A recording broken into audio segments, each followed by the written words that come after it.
Straw Hut Media. Hello on the Rockers. Are you living your passion? Tonight we are talking about life pivoting through art with multiple Emmy Award nominated makeup artist turned jazz singer Angie Wells is here, and PR Professional of the Year, CEO turned children's book author Daryl McCullough, and me, your favorite host with the sassy most. Raise a glass as the drinks begin. It's On the Rocks.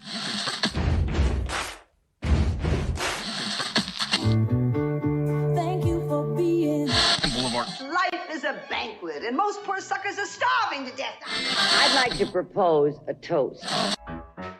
This is On the Rocks with Alexander, where I drink with your favorite celebrities as we talk about fashion, entertainment, pop culture, reality TV, and, well, that's about it. So pop a cork, lean back, and raise a glass to On the Rocks. Fasten your seatbelts. It's going to be a bumpy night. Lord have mercy, buns and bows and pantyhose. On the Rocks podcast, the place where we're too glam to give a damn. Okay, we're a couple of weeks into January. I've used all my Weight Watcher points already for the year in 2 weeks. Wah, wah. That's how my resolution's going. How's yours? Thank you, Tony. Follow us on Instagram and TikTok at On The Rocks On Air, and on Facebook, On The Rocks Radio Show. Send me an email, book me for a pride, wedding, funeral, quinceañera, bris. I don't care. I'll show up. Info at ontherocksradioshow.com. Send us your comments, your guest requests, and your guest questions. The show's presented by Straw Hut Media. You can watch and or listen to our now over 340 episodes for free at ontherocksradioshow.com. You can watch us on Apple TV, Roku, Amazon Fire TV on the Outlet.tv app, Facebook Watch, streaming with Pride on SVTV, and on Channel 31 on the East Coast. Hello, East Coast. We proudly tape at UBN Go Studios, your one-stop place for podcasting. All right, let's get the show on the road. Angie Wells, celebrated jazz singer who can be heard nationwide on Sirius XM's Real Jazz and seen performing in jazz clubs and festivals worldwide. Look at her. Gorgeous. She's known for her resonant, soulful voice and original, captivating storytelling lyrics that often includes commentary on civil rights issues. She channels Nina Simone, who was the master at doing this, in her spellbinding jazz, blues, soul, and gospel sound. But she first made a name in Hollywood as a celebrated makeup artist with 2 Primetime Emmy Award nominations, including for her work on AMC's Mad Men. I want to ask about John Hamm, but we'll wait for that. She is also behind the makeup for the award-winning historical drama films Harriet and Mudbound, and Carey Mulligan loved her work so much, she brought her into Promising Young Woman. Each year, Angie also crafts the perfect looks backstage before for both nominees and presenters before they appear on the Emmys, Academy Awards, and Golden Globes. I bet there's stories there. Check out Angie's latest album, Truth Be Told, a journey from traditional jazz to funk, and we'll be getting a little peek at that. Please welcome Angie Wells. No. Also joining us today, Daryl is a 30-year communications veteran, having run Citizen Relations, a global communications firm, as CEO and now chair emeritus. He's worked for the world's top companies and top brands. He has been PR Professional of the Year by PRSA LA and was a juror at the prestigious Cannes Lions International Festival of Creativity, which is the Oscars of advertising. Currently working with his husband, George, a social media strategist, they created and launched their new marketing agency, McGriffin Media. Daryl has always loved creative expression and writing, and his first published book was The Story of Tree and Cloud, written and published in memory of his mother. His second book, Chubby the Bear's Big Choice, hit bookstores just prior to the holidays. Please welcome Daryl. All right, we have a lot to talk about, and like I said, the whole theme is pivoting career. Tony, can you turn the video on behind me? I look like I'm frozen in time. There we go. I'm not that tipsy yet. You both are so quiet. And I know you all have big personalities. Like, I know that. I kind of want to start where it all began.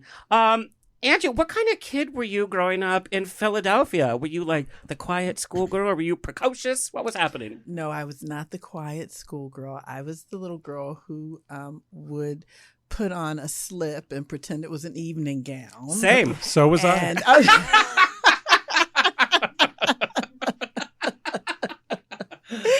And, I loved dress up, and I'd put on my mom's pearls and hats, and I always wore gloves, and I always carried a pocketbook. Same. So, yeah, I was glam just like you, Dan. That is glam. I was glam. total glam. What I love, and I have kind of music in my family from when I was a kid as well, listening to records with your father every Sunday because he wouldn't go to church. Your mom was at church. She was playing gospel and piano, right? And singing in the choir. Yep.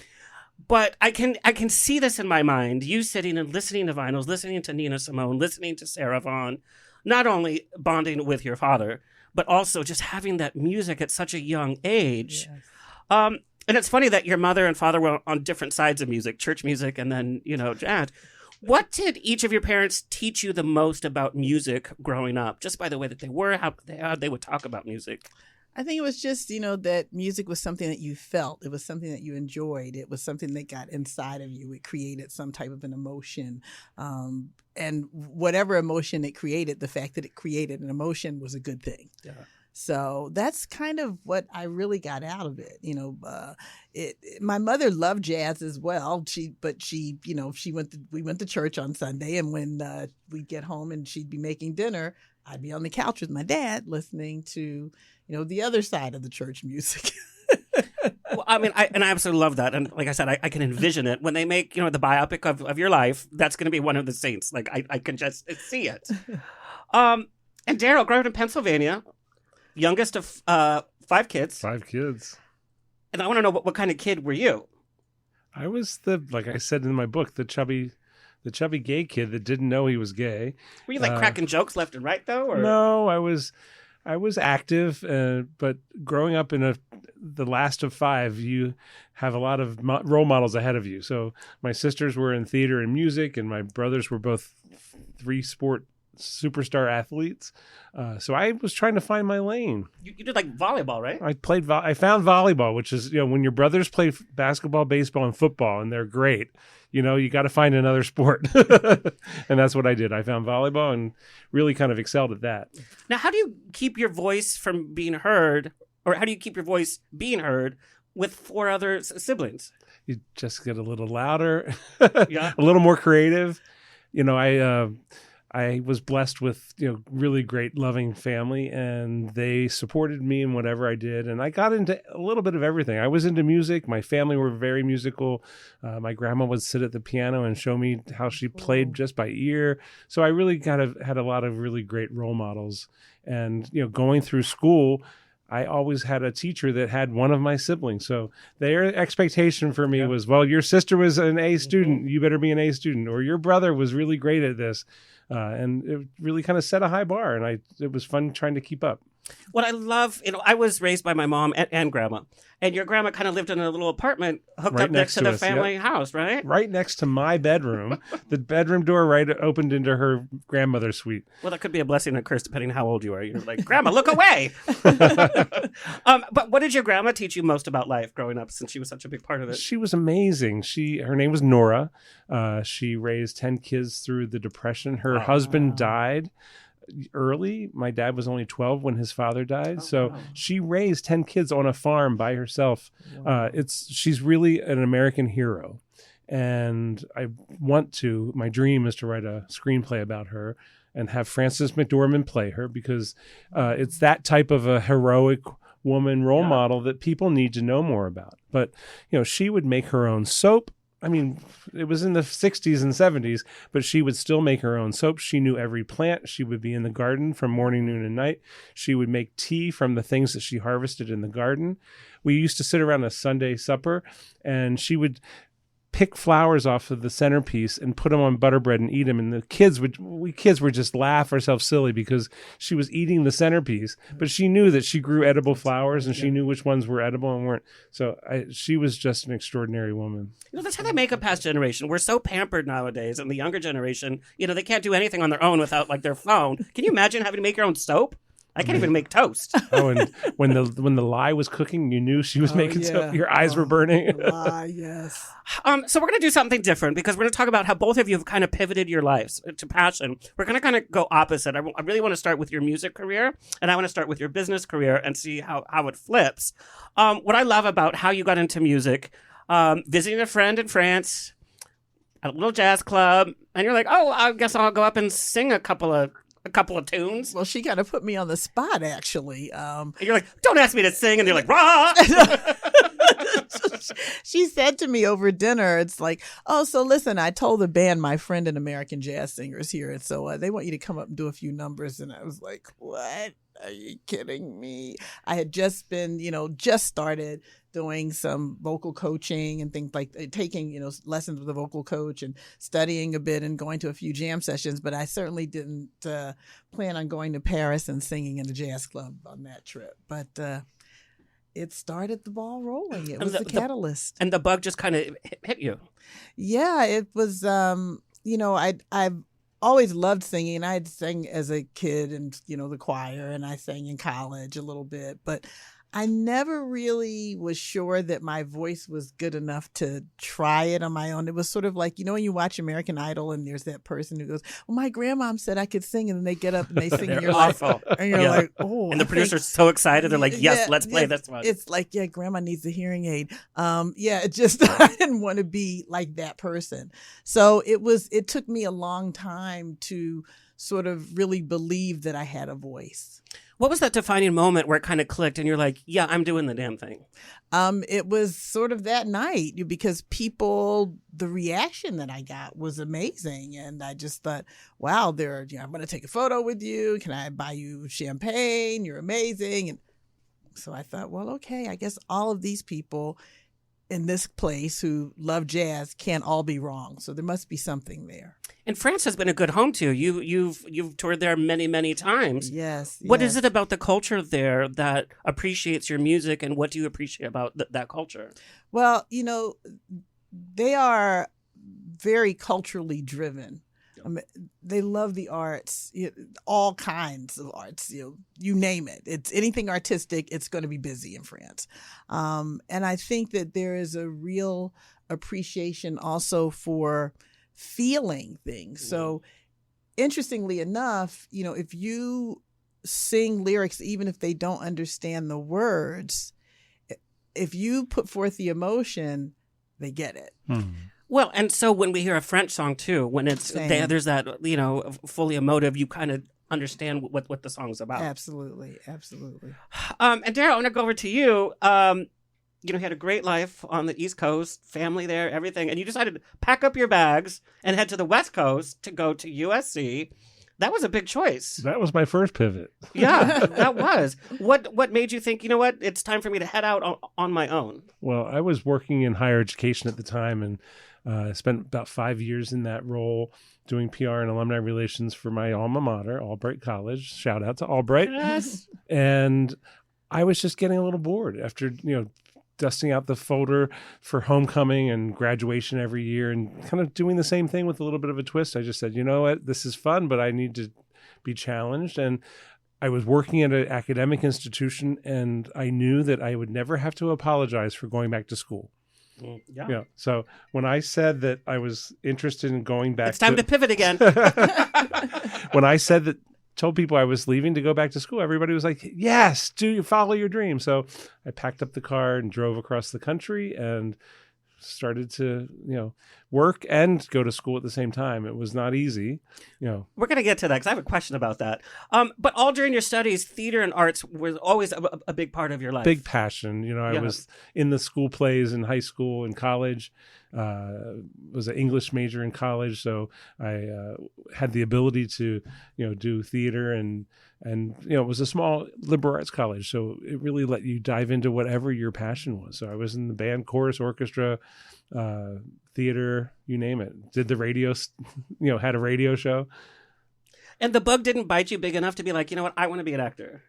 No, I think I never wanted to starve. Look at me, at my size. I never wanted to starve for my art, and I knew that was rarefied air to do stuff that Angie's doing, and I thought that that just wasn't going to be for me. So I put that aside, and ironically, everybody patted me on the back and said, "Yep, you go be an actor." I had done 2 shows that summer. I was the lead in The Nerd, and I was the lead in romantic comedy. And, so people thought, oh, he's going out to California to try to make it. Yeah. And it was the exact opposite. I was like, I'm going to go and get a serious day job. Well, you did. And then some. Angie, I want to talk about coming back from France. And that's when you really kind of got into vocal instruction. coming into it a little bit later in life, it's not like you were, professionally coached when you were a kid. What was it like knowing how songs sounded, the textures, knowing how you had already taught yourself how to sing, but then having to be regimented and really learn your craft? Did you have any challenges there? I had great coaches. And I have to say, probably the coach I spent the most time with, his name was Mike Campbell. Mike really, he was sort of an uplifter. So I never really felt like down if there was something that there was, a challenge. But I have to say, it wasn't that horribly hard. I was blessed that there was something natural there. Yeah. And so there was something for him to work with. So it was just learning things like, diction or, holding your mouth in a certain position to have certain vowels come out clearly, and breath control is really important. Yeah. But otherwise, no, it was always fun for me. I always loved learning and listening to, him and the advice that he would offer and the songs that he would suggest that I sang. I must admit, it's been lovely. I've enjoyed it. That was fresh. Well, that's a good experience. And, we have a lot of people in entertainment that listen to the show. It's finding a coach that you fit with. Yes, absolutely. When I went to Chapman University, I really wanted to study music because I'd come from musical theater and I had studied vocal instruction from when I was a kid.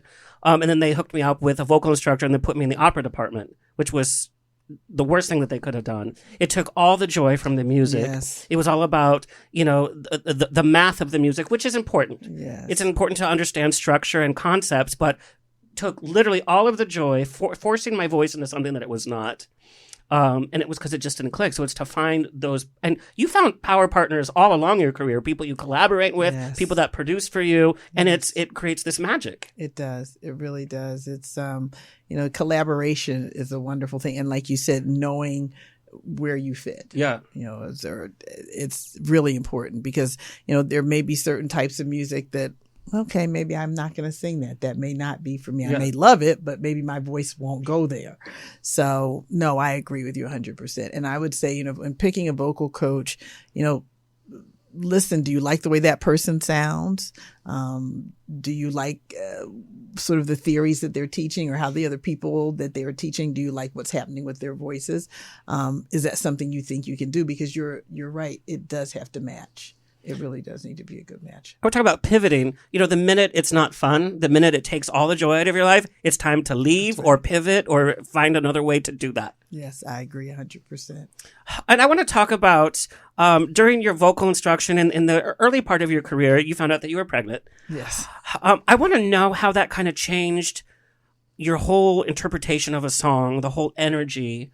Everything, because that is life-changing, obviously. It is. And it had been a journey, we've been trying for a while and I'd had some difficulty. So it was kind of amazing to come back from France and say, okay, I'm going to go for this singing. And then all of a sudden, boom, something that we'd been trying for a long time actually happened. I think what happens is when you have a child, you become very sensitive to everything that's going on in the world and safety and keeping your child safe and making them feel loved. But I think your feelings all sort of come out on the outside. Yeah. And I believe that it makes you more sensitive. Mm. And there are certain songs that I sing now that, it's harder to get through them because they mean something different now. Cue God bless the child. Yeah, yes, right. Yeah, it's really interesting. Here's a song that you probably wouldn't think of. So I had to sing. I sing every year at the Makeup Artists Guild Awards. I sing the Memoriam. Yeah. And the first year, the year that we were in the pandemic, we didn't have the awards, but they sort of pre-recorded things, and I went down and recorded a song. And so I did Danny Boy. And it was the first time in my life that I realized that Danny Boy was the person in the grave singing because I hadn't really heard it and then it came from this whole other perspective that, that could be me. I could be waiting for my child. It just made it a much more painful, but beautiful pain song to sing. So there's lots of songs that, are about caring. There's a song called If I Could. I don't know when I'm ever going to be able to sing that song again, because it brings everything to here. An artist who would let things get there but still have control is Nina Simone. Yes. And I have to say, when you sing her songs, you capture so much of her texture and her feeling that it's just brimming. It's just right there, and it draws you in and it tells the story. Thank you. Very, very much so. And we're going to talk about the joy in pain and grief. We're going to talk about that, especially with your story. But we need to get back to your business. You went from intern to CEO. I mean, that's like literally your path for one of the most prestigious PR firms. But while going after your master's, by the way, you're working full-time at an entertainment agency. How did you do that? It was a lot of work. The job was demanding. We had It's joked. PR, sweetie, PR. Yeah. Well, this was a sweatshop PR agency, and we used to joke that there were Friday afternoon staff meetings to plan our weekend work. Who's going to come in on Saturday and who's coming in on Sunday? And it was a sweatshop because the building didn't turn on the air conditioning. Oh my God. So we would literally have fans blowing on us, and you're allowed to come in shorts and t-shirts. Wow. Darn right we are. But when did you have time for school, like physically? You made it work. And I had no other personal life, so it was truly work and school. They must have loved you. It was just crazy. Yeah, we know PR, you have no life. But it was really fun. Then you started at Citizens Relations in an entry-level position. It was called Payne PR back in the day, but yeah, same company. Yeah, okay. Then eventually became their CEO. Without a year-by-year explanation, how does that happen? What do you attribute your success? Well, I was older, so I had an advanced degree, and I had a lot of ambition, and my dad instilled in me a work ethic, and my mom and grandma. Were you making your own soap too? Yep. They instilled in me to work hard and do your best. So I think that was always part of the drive that I had. And I was in a field of communications where creativity really helps you stand out. And my theater and arts and music background, is creative at the heart. Yeah. And I was able to apply all that kind of nurturing of creativity into my professional work and come up with ideas or programs that really stood out or broke through. And that was really the claim to fame. And I was part of some PR campaigns that were just massively successful. And it put you on that it list. Our firm, I can't take complete credit for it, but I was part of the team that came up with this zany idea for our client, Taco Bell. It was called the Taco Liberty Bell idea. And the idea was that Taco Bell was going to buy the Liberty Bell and move it to Taco Bell headquarters in Irvine and rename it the Taco Liberty Bell. And we put this campaign on and made people believe this. And we later revealed that it was on April Fool's Day, and it was an April Fool's joke. And it was the first really April Fool's joke of its kind. And it was massive. It was on every morning show. Going viral before on the viral nightly, thing. What was it? Thanks. And it was during the early days of AOL chat rooms. I remember those. We had people in chat rooms talking about it, and we were trying to manage that. And we had callers calling into radio shows, and it was truly the buzz of the world at that time. And every company in the world called our firm and said, "We want one of those." Yeah. That's how you do it. And so watch what you wish for scenario, because when you have that kind of magic in a bottle, it's hard to recreate it. Mm-hmm. And we tried to recreate it many times, and we got close a couple times, but you just can't reach that kind of nirvana every time. But it was really what put our work on the map and helped put me kind of on a creative map and a creative path to do other things.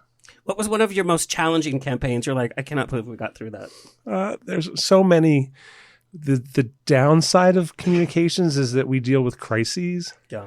And some of them are private, and some of them you are trying to keep out of the news and keep out of the vernacular. And those are really trying times, because you work as hard or harder in those moments to kind of protect a client or to protect people from damage, and went through some really big crises that took a toll. I had to move to Dayton, Ohio for a while during.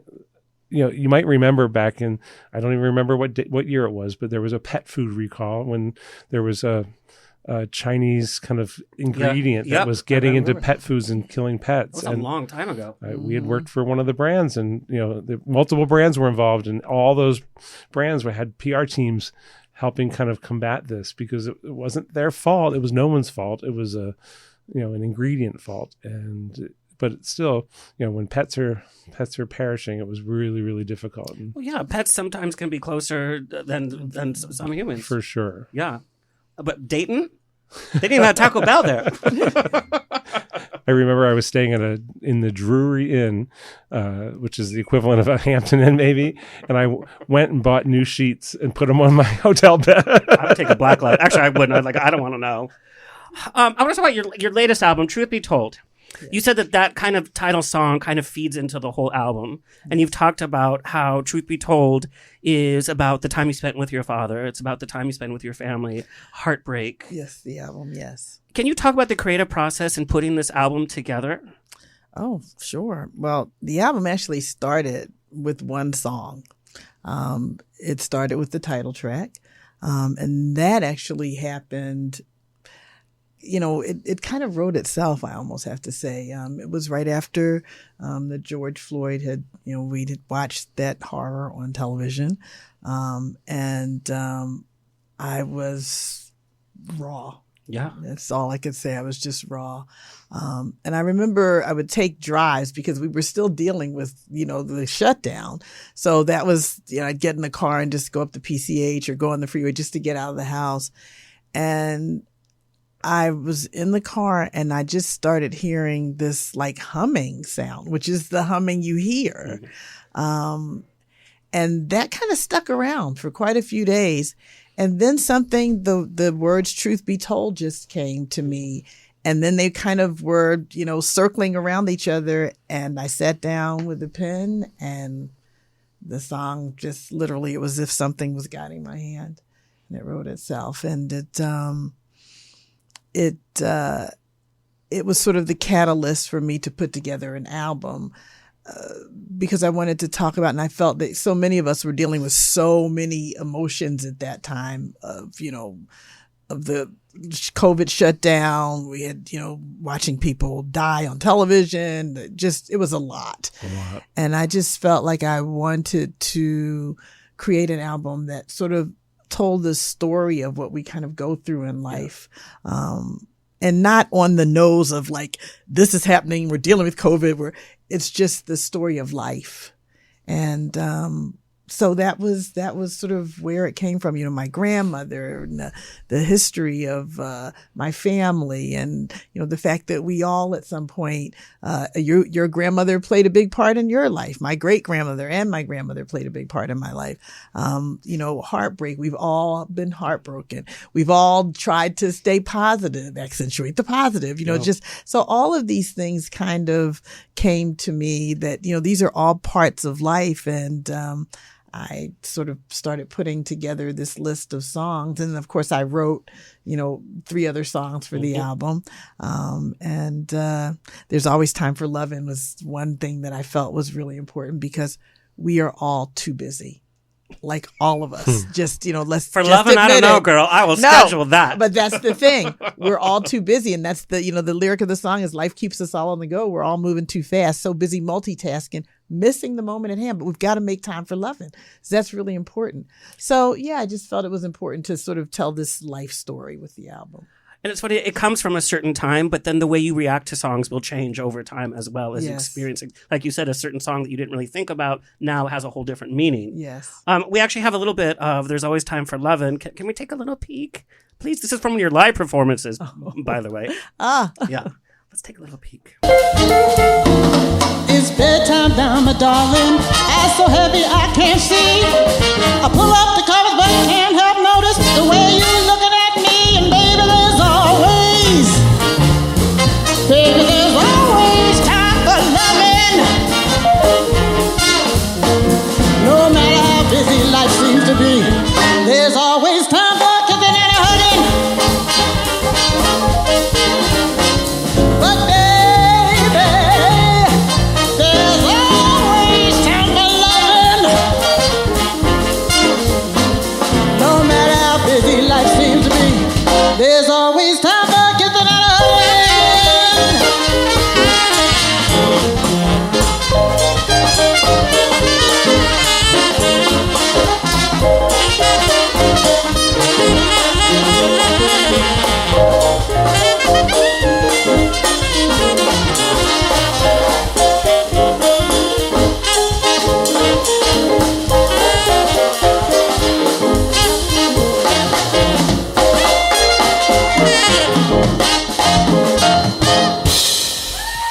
Yes! That's how you do the damn thing, by the way. That's how you do it. Yeah, that's how you do it. That was fresh. I love your presence on stage, and as well as in the studio. You know, you just have this texture, like I said. I want to know how you dance that line when you do a cover, when you sing Sarah Vaughan, when you sing Nina Simone, where you pay homage to the artist, but you also make the song your own. How do you creatively do that? You know, it's I can't say that there is a real science to it. I basically am always singing from what I'm feeling in my gut. And because I guess I have such a sort of emotional connection to those artists and their music, I suppose that comes through, that there is there's a real respect for them and what they did. But at the same time, there's what I'm feeling that I'm putting with it. And so I make sure to sound like myself. One of the things that someone said to me that I feel is really important is that if you're not sincere, your audience is going to know it. They're going to pick on that so fast. So if you're trying to be somebody that you're not and you're trying to put forth something that you're not really feeling, it's not going to connect. Yeah. And for me, one of the most important parts of what I do is I love to connect with people. It's a symbiotic relationship when you're on stage. You're giving, the audience is receiving, and they're giving you back that love, and then you're giving them back. So there's this sort of circle of energy that happens. And so if you're not sincere in it, you know, you're not going to get much back. Tell me about performing on Sirius.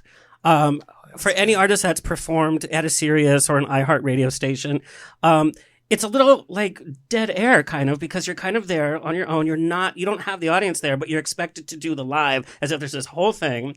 Sound is an issue because, like I said, it's dead air. You're in a little studio, not a recording studio either, just, you know.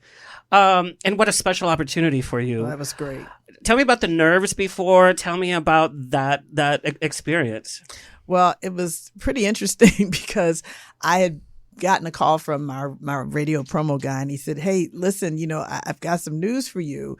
He said, they very rarely take, you know, more than 2 or 3 songs. He said, they're taking 4 or 5 of your songs and they want to put them in and they want to have you come in the studio. That's amazing. And I thought, wow, this is really trippy. It was very surreal. We went into the studio. I was nervous, but it was a strange kind of nervous. It was that kind of nervous where you're calm. That's dangerous because that means you're going to kill it. Yeah, right. And, you know, the band that I took with me were guys that I had been working with. So they all know me. We already had our chemistry together. And we got there, and I have to say it was really amazing. And Mark Ruffin, who, you know, runs that, the Real Jazz, who did the interview, makes you feel really comfortable. And the fact that somebody of his level felt that I was good, I also think that kind of made my shoulders go back a little bit. Like, okay, I guess, you know, you're not that kid whose grandma thinks they can sing on American Idol. You're doing all right. So yeah, it was just a really surreal experience. But also, I have to say, you know, their studio is really kind of cool, and the sound engineer was amazing. So when you hear the sound of everything, it was really beautiful, and the engineer was really good. So I felt in it, and I was able to, you know, close my eyes because no one's seeing you, and just really hear everything, hear every instrument, and go with, you know, the flow of what the musicians were doing, because that's what jazz is all about. You're all playing off of each other. So that was a really phenomenal experience. It really, really was. What do you think sets your jazz singing apart from other jazz singers out there? Oof. Well, I don't know. I think one of the things that, you know, I do is that, and I'm not speaking on what other musicians do. I'm just saying what I do. Right. I like to keep that soul in it. I like to have a little bit of that sort of, you know, bluesy, gospel-y, R&B feeling that's sort of floating underneath the jazz, so that it's not as pure sounding maybe as other jazz artists, But I feel that sort of melange of the two, that's who I am, and that's what's pure for me. And I remember years ago when I was recording a demo, I was working with someone who's, very well known. And they said to me, and I was really new. And they said, well, there's a little bit too much like gospel-y sound in there. You kind of want to take that out. And I literally changed the way I sang for years because I thought, well, this person knows more than me. And, so they must know. And because I wasn't formally trained, I always tend to, give that respect to those who are. And in the last, I don't know, probably 5 or 6 years, I just got tired of this doesn't feel good. This feels now like it's not fun anymore. It feels like work. There you go. And I just said, you know what? I called some friends of mine and I spoke with them and they were like, listen, just do you, be you. And you're going to find somebody. There's somebody out there waiting to hear your voice as it is. Just be you. And so I just said, well, you know what? That's it. I'm going for it. There's got to be somebody who's going to like it. Even if there's 3 people, it'll be for those 3 people. And so I just started singing the way I feel comfortable. I love to hear that. And again, that's that pivot when you're not feeling it. You just do it. When Celine Dion was recording her first demo, it was such a bad experience for her because she had all these producers. Because, her voice was new at that time. Nobody knew, she's going to be amazing because it just sounded different. Right. And so they were forcing her to record these tracks. It was hurting her voice. She was beating herself. She's like, I'm not a good singer. And nobody wanted this demo because it didn't sound like her. And then so she got rid of that whole team and she's like, I'm going to sing for myself. And then, of course, we know what happened. Yeah. And then she has this unique voice that we all know. It's like, okay, that's Celine. Yes. But at the time, it was so unique. Yes. Okay, pivot. Daryl, your first book, The Story of Tree and Cloud. I want to know how a CEO of a major PR firm writes a children's book. Can you tell us how this happens and the story behind it? Well, I was working very hard, as you suggested, and as a CEO, you're traveling and on the road a lot, and it was around 8 years ago, I guess, 7 years ago, and my mother was sick. She had been sick for many, many years, but it was clear that she was getting worse, and she had cancer, and she survived that, and she had heart surgery and survived that, and just it was one thing after the next. And you were going back and forth. Back and forth. I was going back and forth already between our New York and LA offices, traveling to the London office, and I knew that I just needed to spend some time with my mother. So I literally made a conscious effort during her final year to spend weeks in Pennsylvania. And this is before working from home was de rigueur. So I was able to, because I was in a position of leadership, I was able to kind of carve out some time to really spend that. And because I was traveling so much, I was able to kind of bookend some quick side trips home to Pennsylvania to spend with her. And really the most priceless time. I'm so glad I had that time to be with her. And, I was able to hold her hand when she was passing away. Dad was holding her head and I was holding her hand. And what a beautiful moment for everybody. It's hard to say that now, but it's looking back, it was priceless. It was hard then, but it's looking back, it's just one of the most special moments. And after that, we were obviously, after she passed, I was, upstairs in my childhood bedroom cleaning out my drawer. And she had left a stack of stuff in my desk. And on the top of that stack was this little sign, a little placard. It had a deer on it and a kind of a forest scene and said, "Fear not, I am with thee," a Bible verse. Mm-hmm. Underneath that was this like a oak tag paper book that I had written in 9th grade. And it was a school assignment to write a parable. We were actually studying the Bible in high school, and the assignment was to write about something that was meaningful to you, but write it in the form of a parable. And I had just lost, this was back when I was in 9th grade, I had just lost my cousin to suicide. And I was devastated and grappling with that. So I wrote this little story about a little parable about explaining death in a metaphor. And my mom had saved that school assignment for 40 some years. Jeez. And, she knew she was dying. She left that in that desk drawer for me to find. And it just touched me to my core. And I knew that one day I had to do something with that. And it just became kind of my mission to dust off that book, rewrite it, and try to get it published. Luckily, my aunt, Marianne, is a very talented nature artist, and I sent her a copy of this book and said, "This is what I drew with crayons back in school. Would you be able to illustrate this story? I've rewritten it." Tony, can we show some of the illustration? Yeah.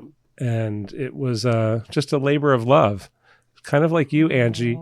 That's the second book, but the first book was Tree and Cloud, and there we go.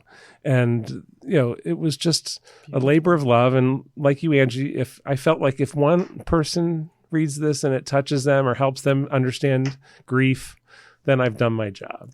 And it turns out it's touched a lot more people than that. And I hope it continues to touch people because it's a sweet story.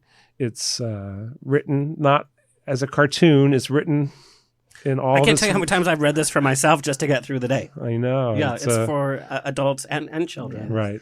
We're in an age where we're fighting about what we should be exposing children to, how early is too early, what themes should we be sharing.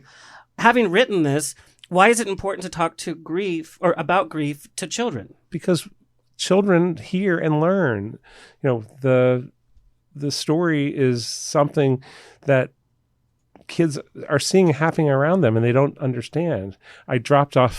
My husband and I dropped off one of these books to our neighbors who just moved into the neighborhood. And she was just thanking me today. And she said, "Oh, I can't wait to read it to my children because they lost their grandparents and they've been asking me questions and I don't know how to answer them." And I said, "Well, this isn't the only way to talk to them, but this is one way." And I think it's an important idea to talk about. It's if you try to sweep it under the carpet, they will just stay in their feelings and not understand how to express them, just like I was in 9th grade. And luckily that teacher asked me to write that, and I did it, and it helped me then, and it helps me today, 40 years later. And to summarize, not to simplify it, it's about a tree that makes a friend, loses that friend in nature, but it's how nature is cyclical. Right. And how there is no end. It just is different. And that after we die, the soul and the spirit has to go somewhere. I'm afraid where I'm going to go, I'll tell you that. It's too rich. Personalities are filled with too much life for just to be gone. I think that energy lives on. And the book is inspiring people to try to find signs of that energy around us, in the air, in the trees, in the clouds. And it's funny, grief unifies us all. Doesn't matter where you come from, doesn't matter how old you are, doesn't matter what your gender is, what your class is. We all will go through grief in our life. It's gonna happen. Why is there such a stigma about talking about it? We're afraid to talk about our grief. It's that record scratch at a dinner party. It's like, oh, talking about grief, I'm uncomfortable. But it unifies us all. Why are we so afraid to talk about it?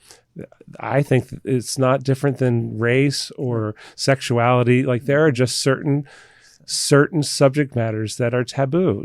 My second book about weight, people don't know how to talk about obesity in a way that's productive and helpful. So I just think that there are these kind of subject matters that get kind of skirted and talked around or, not talked about at all. And, that's causes shame. It causes, fear. It causes anxiety. So revisiting your story from 9th grade, knowing what you went through with your mom, it must have been bittersweet to go through, but a joy because you have a published book. And it's dedicated to her, to her memory, and nothing would have made her prouder. So every time I look at it, she knew what she was doing. Every time I look at it, I think of her. I think of that memory of finding that story in the drawer. It's life full circle, not unlike the story. I can't wait till these books be put into musicals that travel from school to school. You laugh, girl. That's a good idea. Yeah. I can play a tree. I can bend. Well, we won't go into that.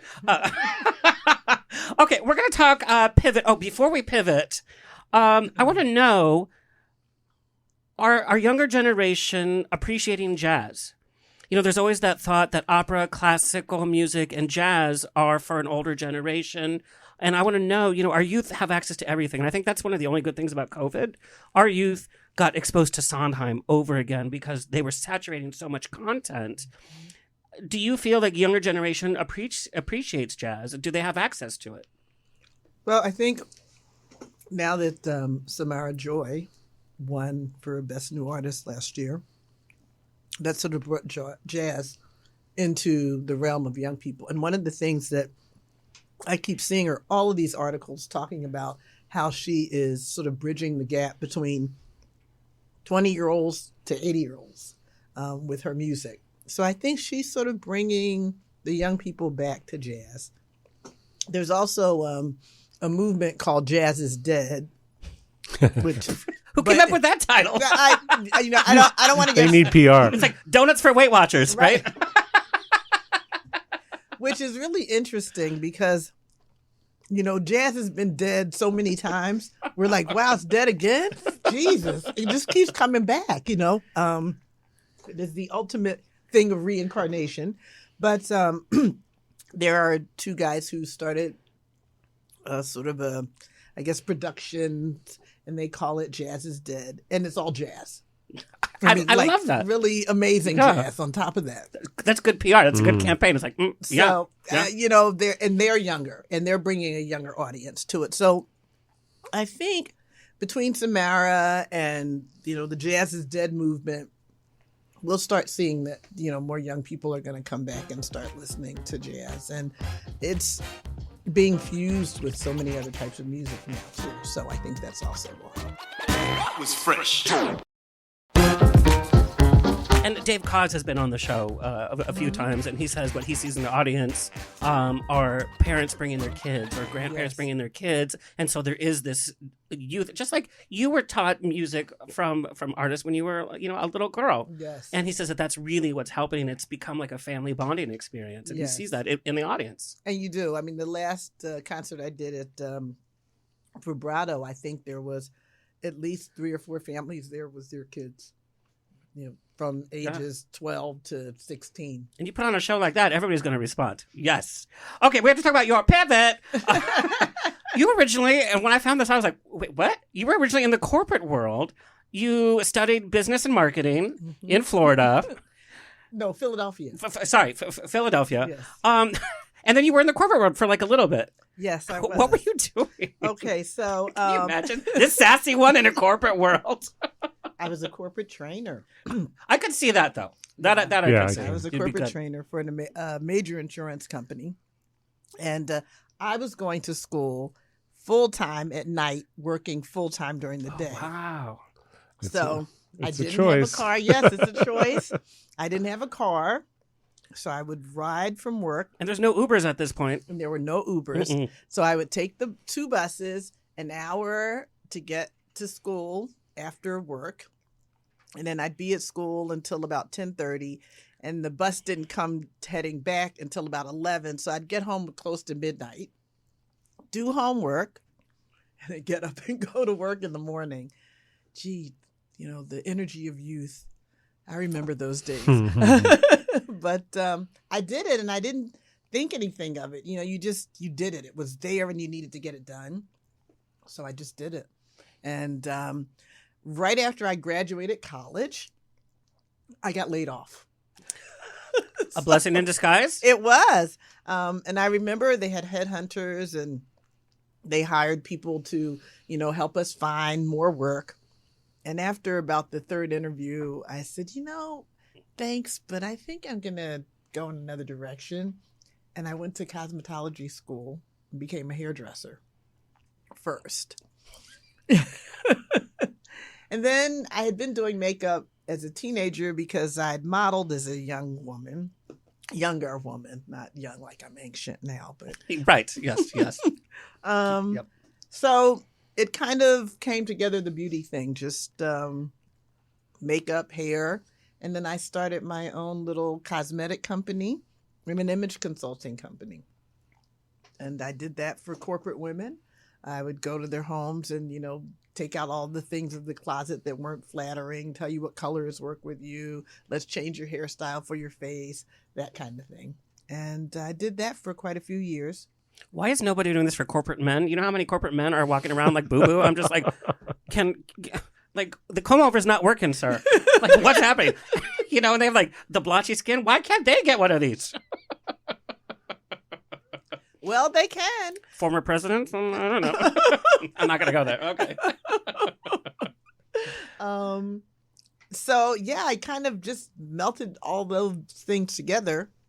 The business, worked for using it in business, the beauty part of it, and kind of smushed together. And then we were living in Chicago, my husband and I, and he was on the road, and I was bored because I probably would not have gone to Chicago to live by myself.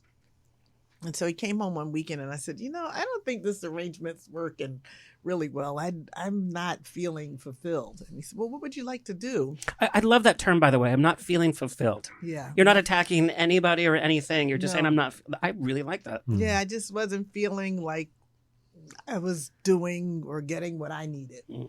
And so he said to me, this is a question I tell everybody who's ready to make a pivot. And you really have to make your mind stop and really take the question to heart.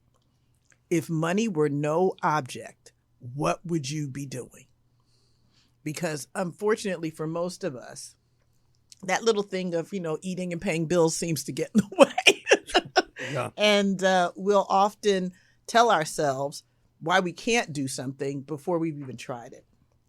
So I thought about it and I said, I think I'd like to go out to LA and study professional makeup, not just beauty makeup, but makeup for film and TV. And that was in, I think, May. June, we came out and we went to the makeup show. I met with an Oscar-winning artist and asked him to be my mentor. I met with another makeup artist who was one of the most popular Black female makeup artists at the time in film and TV, and I asked her to be my mentor. Mentorship is a wonderful thing. I got to tell you, it's a great way to help with things. And I want people to hear this, people in entertainment. It's like sometimes you pick up the phone and be like, hey, can I pick your brain? But you have to search that out. I'm sure you searched this out. Yes. You did your homework, like who's in the top and what can I learn from them? But you got to make that part of your hustle. Yes, you can't just expect you to learn everything from YouTube. Right. And plus it gets you networking already. Yes, it does. Yes, it does. And most people I find are willing to mentor as long as they see that you're willing to put in the work. 100%. We just had this conversation earlier today. If you're willing to put in the work and you have an idea of what your path is, you can't just go and say, hey, I need help. Well, what do you need help with? Yeah. What is it that you're trying to I want to be a accomplish? famous makeup artist. Great. What does that mean? Right. Exactly. Yeah. Exactly. So it, finding a mentor, I think was really, really important. And then sort of making a plan. And then, so that was September 23rd, we moved out here. And September the 25th, I started school. And September the 27th, I had to take the day off from school because I had my first job with MTV. So, I mean, that's an LA story. Don't get it twisted, though. That's not a typical LA story, but that is an LA story. And then Mad Men, Blackish. I mean, you ingratiated yourself into the industry. Well, and I want to say this about Mad Men. I was part of the makeup team on that show. I was not the makeup department head. I like to make sure that everybody's clear with 100%. things. All of my other credits and all of my other nominations are all for me as a department head. But that one, I was part of the makeup team. And it was a wonderful team to be a part of. It was a great show to work on. And a show that kind of changed the history for AMC, by the way. Yes, it absolutely. Really did. Absolutely. And a period piece. I mean, how fun. I want to talk about one of your other period pieces, which is Harriet. Yes. I read an interview that you did, and it was so specific down to her scar of how you developed that. Tony, can you put the picture up of Harriet? Can you talk about your creative process for Harriet? Because we know, we think what we know, what we read in the school books of, about Harriet. Yeah. Can you talk about the research you did and the kind of touches and nuances that you've added to make this period correct? Well, the director, Casey Lemons, was, she had a very specific vision of what she wanted. And that scar that we created, we actually took creative license with that. Right. Because history sort of says that the scar was probably on the side of her head, but you wouldn't be able to see that with her hair and all that. So Casey said, let's put something in the center of her head, but let's make it subtle. So we made this sort of a triangular, very subtle thing and put it in the middle of her head to sort of give that part of the story some life. And as far as everything else, for me, with period, particularly stories about Black people who were enslaved, it's very important to me to not project this sort of stereotypical vision of what people think they should have looked like they always make them dirty.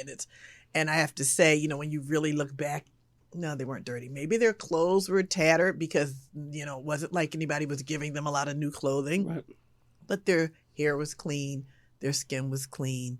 The clothes might be raggedy, but they would be clean. And so it was really important to me to project that even though these people were people who were enslaved human beings, they were not dirty. And that was important to Cassie as well. We wanted to show that there was pride. Yeah. Well, yes. There was pride. And so, it was wonderful to be able to, create that history, but also to show that my ancestors were not just a bunch of, wild people who had no couth or no class or anything. And so it was an honor to be able to tell that story for me. A real honor. Someone said to me, well, you didn't make Cynthia's teeth brown. It's like, well, not everybody had brown teeth. Yeah. Some people had nice teeth naturally. So no, I wasn't going to paint everybody's teeth brown and, give everybody dirty hands and dirty nails. And so that's something that for me, telling the story of Black people's lives in this country, telling it from a perspective of reality and not a perspective of somebody else's perspective of what they thought it looked like. But that's also what you do with your music. When you do a cover, you don't just give the audience what they expect. You add the nuances, and so I can see how that carries over. Yes. And I really wanted you to share that because I was fascinated by your approach to that. Because we've seen in Hollywood, they're like, 100% it's this. It's like, well, no. Just like we are all different, people were different there. And I love that you said pride. It's like, that could have been the aspect of their life that they had control over, and that was their pride. Right. 100%. That was so beautifully put. What was it like working with Cynthia? Oh, she changed my life. I sat in the third row in New York for The Color Purple. Mm-hmm. I felt like she sang it directly to me. It was just transformative. And it was the longest standing ovation I've ever witnessed. Yeah, she has a gorgeous voice, really beautiful voice. And she has a work ethic that is like no other. I mean, I watched her literally go into this river at night in the dark. It was not a made up tank. This was a river in Virginia. It was probably 30 degrees at night. And that scene where she walks across and she's up to her chin, she's in a real river. Yeah. She never complained. She never whined. She ran up mountains. She swam through dirt. She rolled over in the mud. She did whatever was needed. And I have great respect for her and her acting abilities and her commitment to the role. She was very committed, and I respect her very much for that. So we're going to talk about the reality of life. Your second book, Chubby, the Bear's Big Choice. This also comes from your reality. You kind of touched on it a little bit. Sure. who is Chubby the Bear and what's he going through? Well, first, I was inspired to write a second book just because of the outpouring of love for the first book. And my approach to the first book was to not sugarcoat the content, was to not create it as a cartoon, to talk to children not as dumb little beings, but talk to them in full sentences. They're very smart now with these smartphones and everything that they're seeing. So that, I think, resonated. And so I said, what could my second story be? I had, at the time, George was moving in with me, and my first Christmas present to him was to have a bear on a swing that we hung on the tree. I really wanted him to feel at home. I have so many things to say about that, but I won't. I wanted him to feel at home in the house, and it was made part of the tree outside his. So sweet.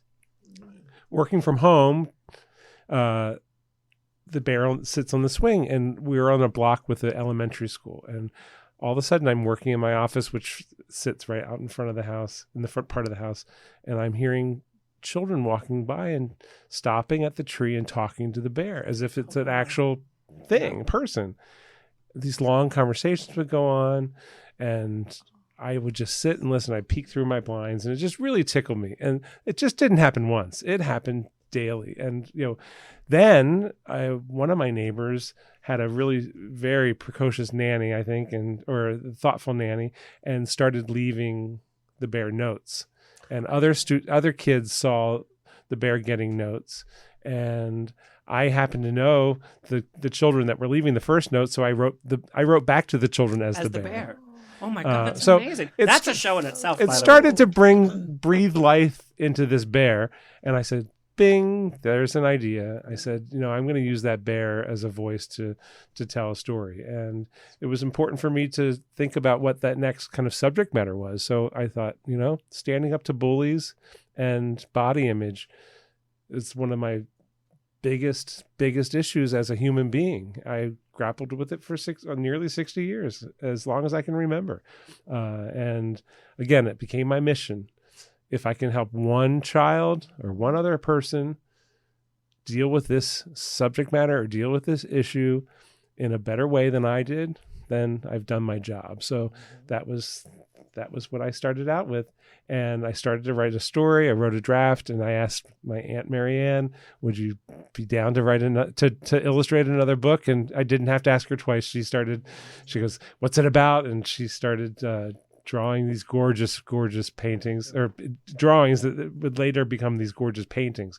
These illustrations in these books are paintings. Yeah. They're in the first book, they were oil and chalk, and then in this book they are oil paintings, and they are stunning. You've seen them in person. Oh, I've seen them in person. And we talk about texture, the texture you have with your music. Her art matches the texture that you tell in the story. Yeah. It's absolutely beautiful. That was fresh. I want to know, what were the notes that kids were leaving? What were they saying? Some were they would be drawings, and others would be asking, what's your name, Bear? And I would write back and say, well, why don't you tell me what my name should be? And there's a raccoon that sits on the foot of the bear on this little swing. So the raccoon had to play a prominent role in the book, and it does. It certainly does. How did you get through that bullying as a kid? Because I went through the same bullying. It's tough. Yeah, I think I retreated. Sometimes the calls were coming from inside the house. I love my brothers dearly, but they picked on me. They picked on me terribly, and it was very hard, to manage. And I tell a story in elementary school. I was a very, very chubby kid. I had to shop in a special Husky boys section. Girl, I remember Husky at JCPenney. That's where I was. It's in the back corner of the and my grandma was like, section. Cookies, here's Husky. And I was like, oh my God, girl. Yeah. And, it was just a subclass. I can't describe it anything else. But we would, in elementary school, have to go to the nurse's office twice a year to be weighed and measured. So they had a chart in the classroom that had our height and our weight. No. From first grade through fifth grade. I swear to God. And we stood up, and the nurse, I had homeschool, Mrs. Rappelt, would make us lineup because it was one of You those still old remember her scales. name. That's how ingrained it is. Oh, I can picture it. Yeah. It was those old school scales where you slid. So she had us line up by size and weight, so she didn't have to move the weights back and forth as much. And it was me and my dear friends Kathy and Donna in the back of the line every year because we were the by other terms obese children at the time, and it was a lesson in humiliation, and there was nowhere to put that. I didn't take it home and didn't talk about it to my family. I told my mother that when I was probably 50 or 60, 55 years old, maybe before she died. And she broke down in tears because she was very active in the school. She was she was the president of the PTA. And she goes, if I had known that, then I would have put a stop to that. And I said, I don't know if you would have, because it was a different time. And, I have a lot of perspective. The times were different.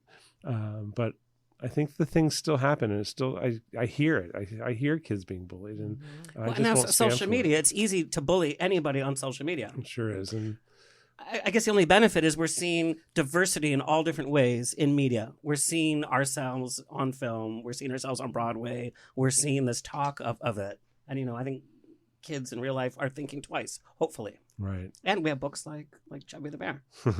I heard a talk show the other night on NPR. Saying that will Ozempic, the miracle drug, change our perspectives of obesity, and will people who are heavy no longer be even respected for their body image because why aren't you taking a drug? You should be able to fix that now. So it's not going to end with medicine. It's only going to get worse. I had this conversation because I'm a huge nerd, with a producer from Star Trek. And the thought is, in the future, you take a pill or they just laser it off. And it's like, well, that's assuming that you're ashamed of who you are. Right. Or you're ashamed of how I look. It's like, no, I don't want to fix who I am. Like, such as being gay. No, I don't want to fix it. I'm good, girl. Thanks. There's one of the lines in the book that just cracks me up. So even when I read it, the line is, "You're a bear. Aren't you supposed to be fat?" I mean, like there's certain human characteristics. Like we're all different sizes. Can't we just be who we are without judgment, without shame? Yeah. All right. Well, I'm going to talk about building trust. You build trust with people that are in your makeup chair. And Carey Mulligan loved you so much. She's like, you need to make up for a promising woman. Tell me how you build that trust. And I feel like in the crisis in PR, you see them at their most naked, whether it's the CEO of another company or a personality who's done something wrong. And you see an actor at their most naked. Maybe they're so nervous about the scene that they're filming. Maybe they're in a bad mood. Maybe they're going through a breakup. But you see them at their most vulnerable, no makeup, and you're applying that. How do you build that trust? Well, I would say I'm a very kinetic person. So I feel people's energy.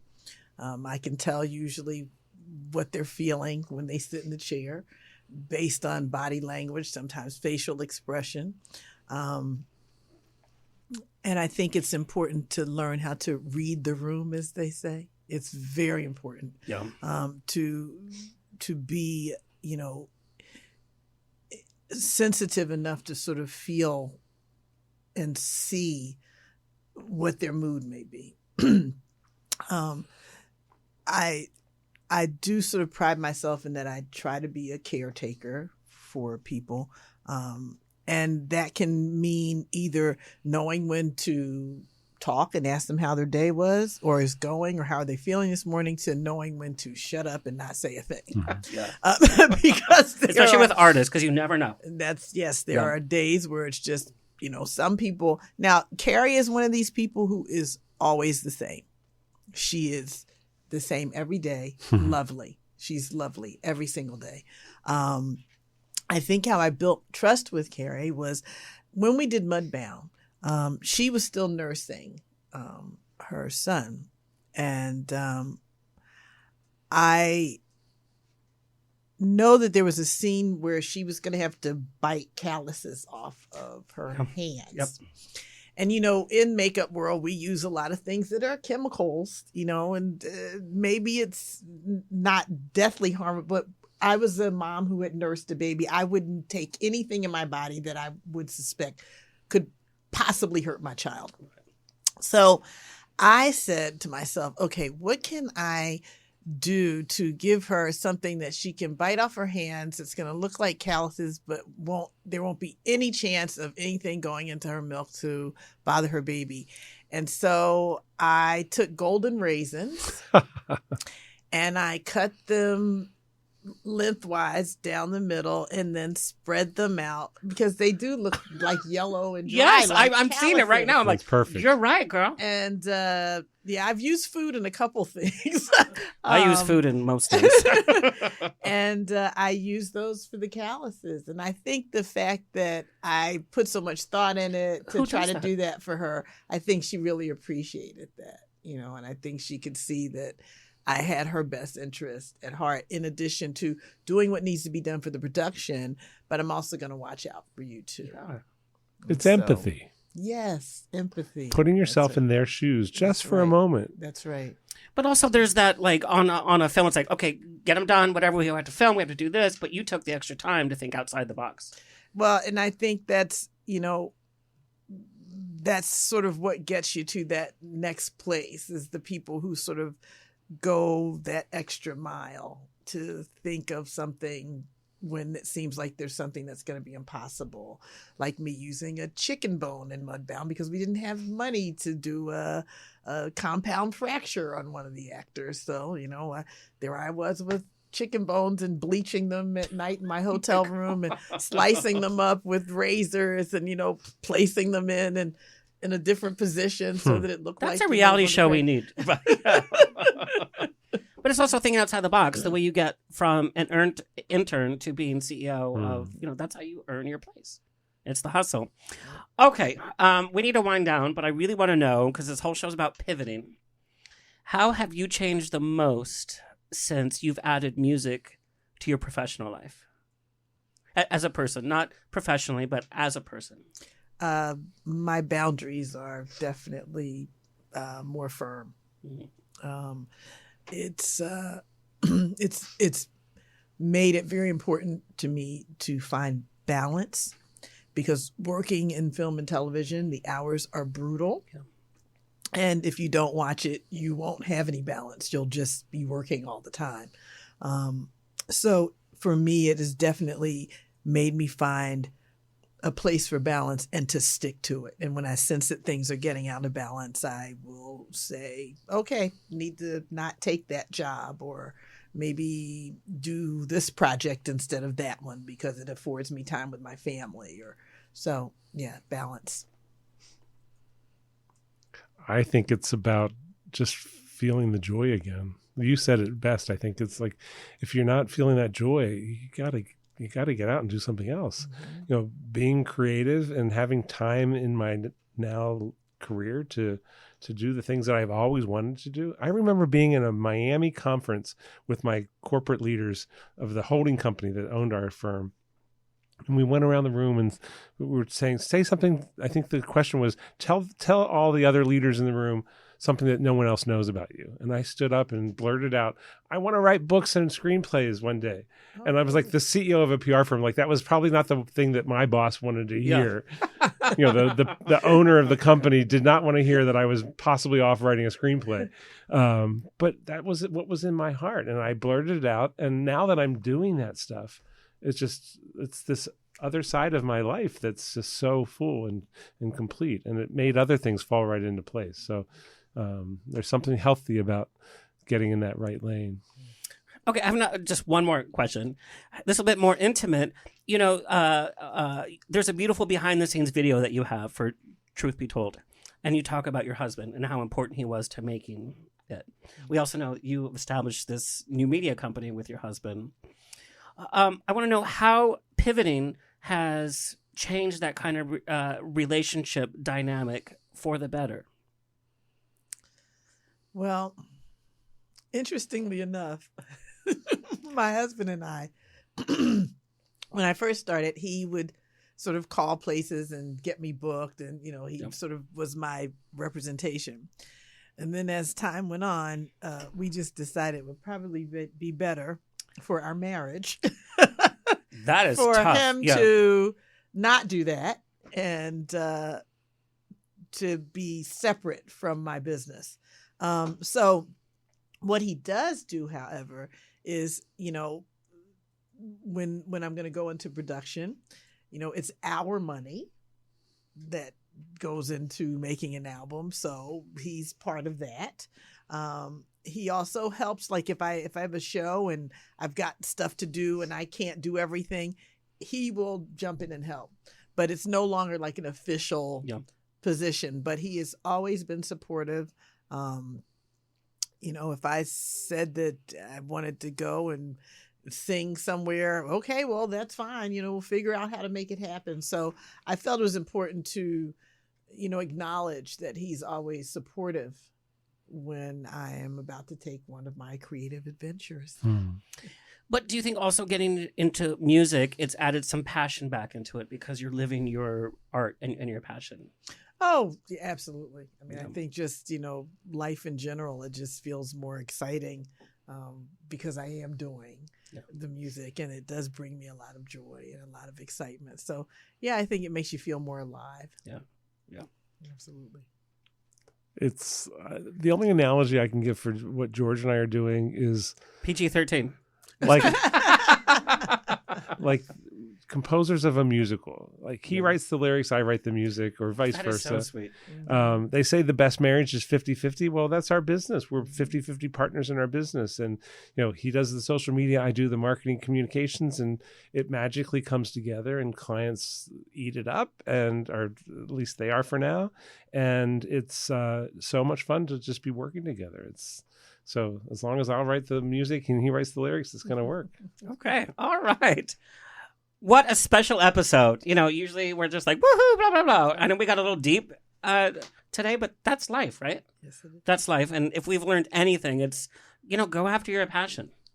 But you have to hustle for it. It's just not going to be like, I'm going to be an influencer tomorrow and it's going to happen. No, not at all.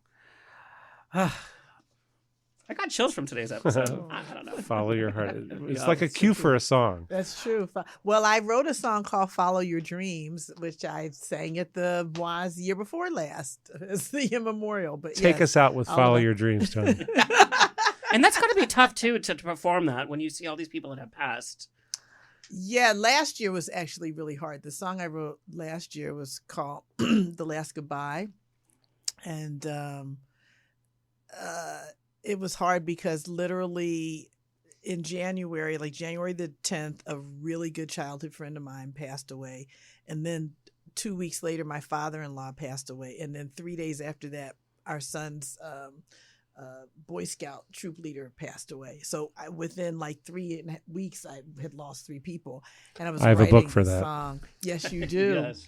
And so I wrote a song about that, and it was tough to get through even singing it to get through writing it, but follow your dreams. It's so important. It really is. Give them all you have to give. Yeah. Angie, where can we find and follow you? You can find me on Instagram at Angie Wells Jazz, Facebook Angie Wells Jazz, Spotify Angie Wells, all the usual suspects, iTunes, Amazon, all those guys. And take that journey. It's a beautiful journey. Oh, thank you. Daryl, where can we find and follow you? Facebook, Daryl McCullough, Instagram, Daryl_MC or author_ Daryl MC. LinkedIn is a good place to find a business guy. Daryl McCullough. That is true. And I have to tell you, he brought a bunch of copies of Chubby the Bear that are signed by him and his aunt who did the illustrations. We're going to be doing a giveaway. Go to Instagram at On The Rocks On Air. We're going to be doing a giveaway with Metrosource Magazine, by the way. Beautiful. So we have copies to send to you. What a special episode. Thank you, both of you, for sharing your story in such an intimate way. Thank you, Tony, by the way. Thanks for having me. Of course. It's always a grab bag of fun here on The Rocks. You never know what's going to happen, literally. Follow us at ontherrocksradioshow.com. Please like, share, subscribe so we can continue bringing this show to you for free. Thank you to our social media clip editor, Alexis Mendez. Until next time, stay happy, stay healthy, stay sexy. And if you drink, stay tipsy. This has been another episode of On the Rocks. Tweet me and slide into my DMs on Twitter and Instagram at On the Rocks On Air. Find everything On the Rocks for free at OnTheRocksRadioshow.com. Subscribe, like, review, and share. Until next week, stay fabulous.